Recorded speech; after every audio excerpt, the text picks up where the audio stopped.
The morning light slipped gently through the thin curtains, casting a soft glow across the small, cluttered apartment. It was the kind of place that held stories in every corner, stories of laughter, arguments, late nights, and quiet mornings. Becky stood in front of the mirror, adjusting her jacket for the third time, tilting her head slightly, as if searching for approval from a reflection that refused to give it. Behind her, Darlene leaned casually against the doorway, arms crossed, eyes sharp with amusement. "Hey, you are all dressed up. You going to court?" Becky rolled her eyes, but did not turn around. "Unlike you. People get dressed up for other reasons than trying to beat a shoplifting charge." Darlene smirked, pushing herself off the doorframe and stepping into the room. "The saleswoman said I could walk around in the shoes," Becky added defensively, glancing down at her heels. "I wanted to see how they felt on the sidewalk." "You are a criminal," Darlene said flatly. "I'm just trying to look nice for work. That is all." There was a pause. Then Darlene's grin widened. "That is so cute. You are trying to be a girl." Becky finally turned, narrowing her eyes. "Very funny. This is obviously about your new boss." Becky hesitated for just a fraction of a second, which was more than enough.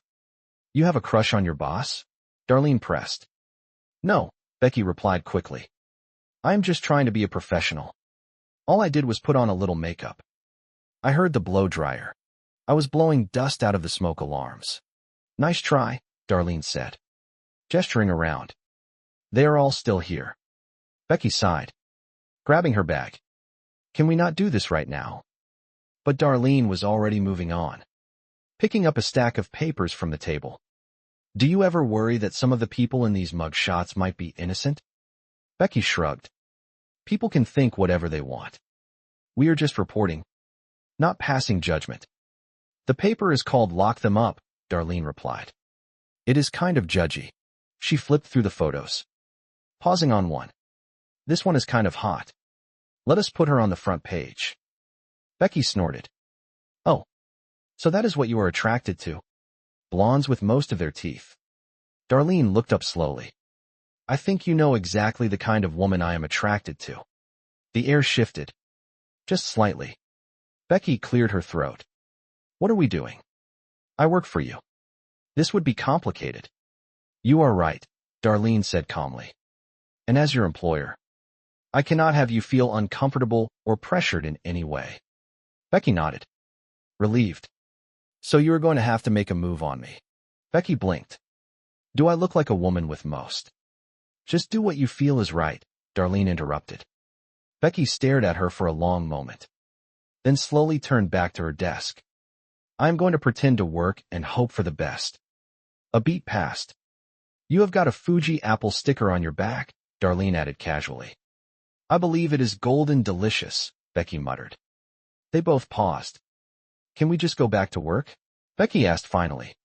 "Yes," Darlene said. "This is getting too awkward. Can I borrow your stapler?" "Yes." "Sure." And just like that, the moment dissolved into something ordinary again, as if it had never existed.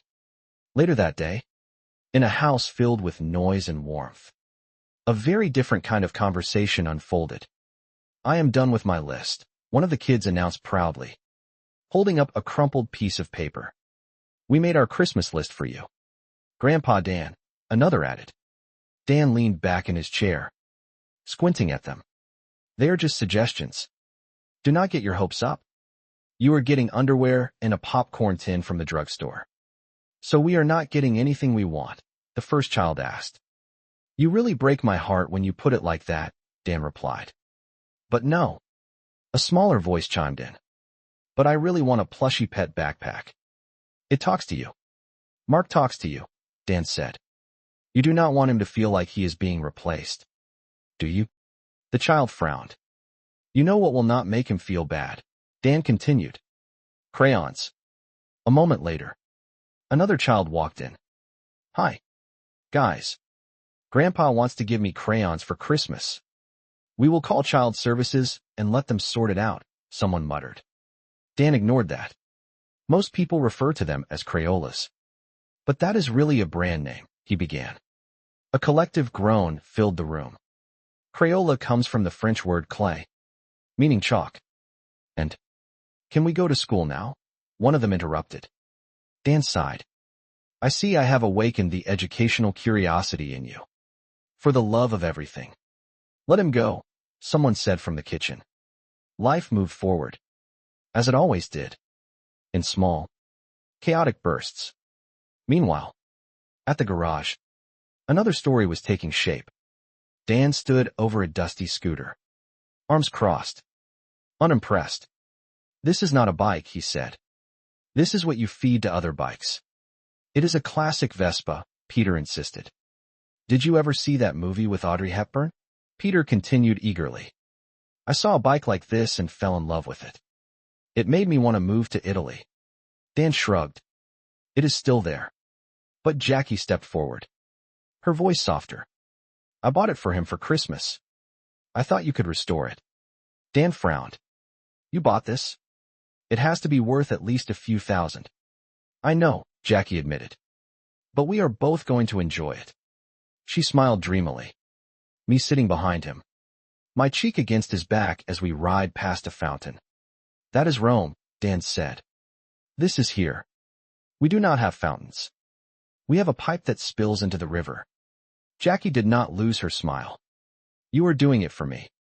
Not for him. Dan sighed. Are you actually going to ride this thing? Of course. Fine, he said.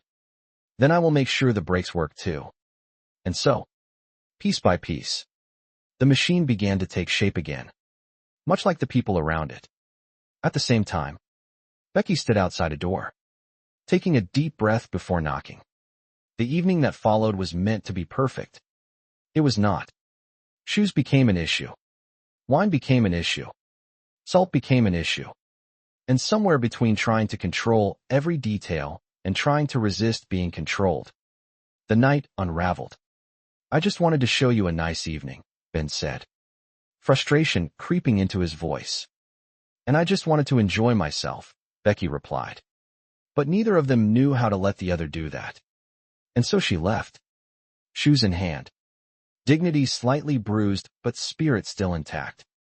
Later, in a quiet diner, she sat across from someone unexpected, sharing thoughts she had not planned to share. Sometimes, strangers understood things better than those closest to us. People who carry a lot of responsibility, the woman said thoughtfully, sometimes want to let go of control. Becky considered that. Maybe you should let him lead, the woman added gently. Becky smiled faintly. Maybe. Back at the garage, tensions rose and fell. Accusations were made, defended, and softened again by the simple truth that beneath it all was care. And the next morning, Becky and Ben sat across from each other once more. Work resumed. Words were chosen more carefully. Silences were less heavy. Can two strong people make a relationship work?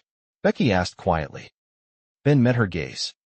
Only if they both learned to let go. It was not a perfect answer, but it was honest. And sometimes, that was enough. Across town, a younger voice asked an older question. How do you decide who to date? The answers